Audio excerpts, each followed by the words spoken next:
I visualize in my mind what is a person or a place or what I like something to evoke. I want the subject of whatever it is to present itself in its deeper way. Raging in the winter of the soul, the impossible dance is within the reach of each, and the outcast chants commence. My name is Ruth Weiss. I knew all my life I am to be a poet and that the poems would have meanings in the world. Ruth Weiss has a very unique place in American history. She contributed to our culture with her poetry and the innovation of the jazz and beat poetry. I was living downstairs in the basement in a room I'd painted all black with a blue bar light bulb, and Ernest Alexander pulls the paper out of my typewriter and reads it. He runs up the stairs and says to the music, "You gotta hear this." And I started to read, and they started playing music.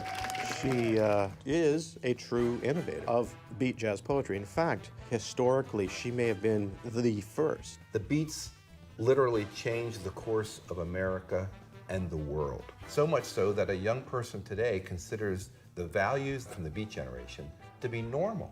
The next show is about to begin. Mama Earth and her troupe present The New Begin. The Beats didn't know what they were doing at first. Allen Ginsberg or Jack Kerouac or Ruth Weiss were running around thinking in this fashion, but they were living that. Jack showed up usually 2, 3 in the morning, and he was always drinking red wine, and I was always drinking beer. And out of the blue, we started writing haiku to each other. I wish I had those haiku. I'd be a millionaire today. The women really did get short shrift in the 50s. It was the boys that got all of the publishing contracts. I sent off things several times.